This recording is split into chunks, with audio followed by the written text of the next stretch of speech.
Focus किया जा रहा है, क्योंकि मेन प्रॉब्लम आजकल के टाइम में जो सबसे बड़ा मेजर प्रॉब्लम चल रहा है वो क्या चल रहा है कि लोग लोगों के ही दुश्मन हैं।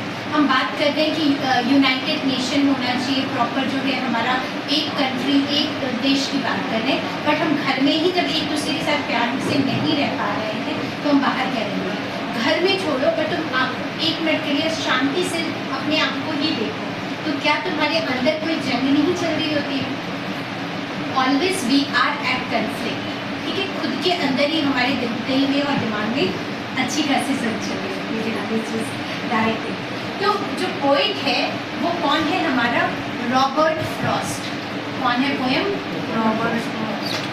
और देखो जो फ्रॉस्ट है ना वो ह्यूमन इमोशंस के ऊपर, इसके ऊपर ह्यूमन इमोशंस के ऊपर स्पेशली अलग अलग टाइप्स के पोएम बनाता है। तुम्हें याद हो अलग अलग अगर पोएम्स को तुमने पिछला जो पोएम पढ़ा था द रोड नॉट टेकन ही इसमें लिखा था, और द रोड नॉट टेकन मैंने तुम्हें जैसे बताया था कि वो एक ह्यूमरस पोएम था।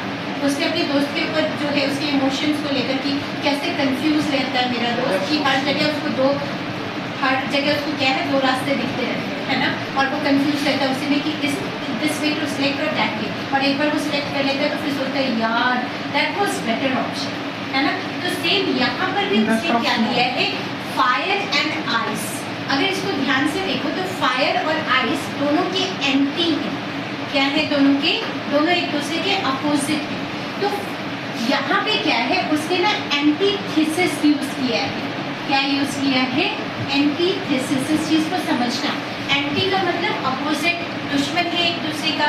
फायर को बुझाने का काम कौन करता है? आइस करता है, ठीक है। तो उसने ऐसे दो वर्ड्स उठाए हैं जो एक दूसरे की कंप्लीटली क्या है, अपोजिट, और एक थीसिस देने की कोशिश की है। और वो थीसिस क्या उसने देने की कोशिश की है कि these two opposites can create destruction in the world. और ये सिर्फ डिस्ट्रक्शन इन द वर्ल्ड मतलब एक बड़े पैरामीटर की बात नहीं कर रहे हम क्या कह रहे हैं कि हमारे खुद के अंदर एक एज एन इंडिविजुअल अगर हम बात करें, अगर ये दो चीज़ें आ जाए तो हमारे खुद के अंदर ही क्या होना शुरू हो जाएगा, कन्फ्लिक्ट, ठीक है, डिस्ट्रक्शन, मतलब वी विल डिस्ट्रॉय आवरसेल्व्स।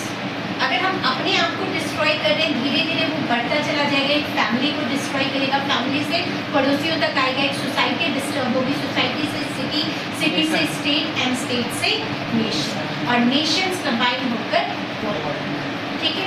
और ये वर्ल्ड वॉर, ये डिस्ट्रक्शन किस बेस पे आ रही है, तो उसने ना यहाँ पे एक और चीज़ यूज़ की है। देखो जितने भी वर्ड्स में लिखते जा रहे हो ना बेटा, उनको ध्यान रखना। यहाँ पे इसने मेटाफर भी यूज़ किया है। क्या यूज़ किया उसने? मेटाफर। मेटाफर कहाँ पे यूज़ किया? मेटाफर का क्या मतलब होता है? कंपेयर करना। मेटाफर का क्या मतलब होता है? कंपैरिजन। और कंपैरिजन किस चीज़ के साथ? उसने हालांकि लिखा फायर एंड आइस है, but fire is not depicting आग। यहाँ पे क्या डिपिक्ट कर रहा है वो? डिजायर डिपिक्ट कर रहा है। क्या डिपिक्ट कर रहा है? डिजायर, ठीक है। और जो आइस है वो क्या डिपिक्ट कर रहा है? हमारा हेट्रेड। क्या डिपिक्ट कर रहा है? हेट्रेड। अब जरा इस चीज को ध्यान से समझो। कहते डिजायर में क्या प्रॉब्लम है? डिजायर तो अच्छी चीज है ना, वो हम कहते भी है कि dare to dream, dare to desire. Desire होगा तभी तो हम आगे के लिए काम करेंगे, है ना। तो डिजायर इज मस्ट, बट कौन से टाइप की डिजायर की यहाँ पे बात हो रही है? नेगेटिव डिजायर की बात हो रही है। यानी कि अगर हमारा कोई एम है, उस एम को अगर हम फुलफिल करें, there is nothing wrong in it, but वो एम जो कभी फुलफिल नहीं हो रहा, एक्सेस में अगर हम उस चीज को कर रहे हैं तो वो क्या बन जाता है? डिस्ट्रक्शन कॉज करता है, फायर कॉज करता है।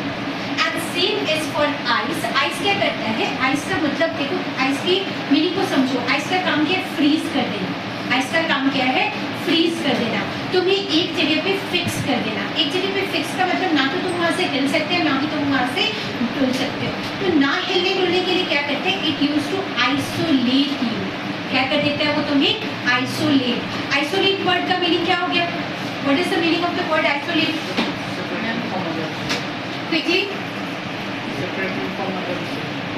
आइसोलेट का मतलब है separation from others. That means तुम अकेले रह जाते हो, तुम्हारे आसपास कोई भी नहीं है। और वो किसके कारण आ रहा है? हेट्रेड के कारण, राइट। और वो हेट्रेड वर्ड को उसने किससे कंपेयर किया है? आइस के साथ। तो ये कौन सा यहाँ पे यूज हो रहा है? मेटाफर। ठीक है। तो तुम्हारे लिए क्या है, इमेजिनेशन का डोंट होल्ड है, तुम्हें इमेजिन करने को कह रहे सम से the world will and in fire, कि भाई एक ऐसी आंधी सी आएगी, एक ऐसा तूफान आएगा, आग लगेगी और पूरा का पूरा वर्ल्ड जो है वो खत्म हो जाएगा। तो यहाँ पे फायर क्या है, जो अनवांटेड, जो अनफुलफिल्ड डिजायर है उनमें हो सकता है। सम से इन आइज, कुछ क्या कहते हैं, आइज पूरी की पूरी जो धरती जो है वो फ्रीज हो जाएगी और धरती खत्म। ठीक है, तो तुम्हारे लिए यहाँ पे कौन सा वो कर रहा है, इमेज, तो ये भी लिख के जाओ साथ के साथ ही। उसके बाद देखो यहाँ पे अगर देखो तो एस रिपीट हो रहा है, सम से एस एस यानी कॉन्सोनेंट रिपीट हो रहा है, तो जब कॉन्सोनेंट एलिट्रेशन, वेरी गुड, तो कौन सा आ जाएगा,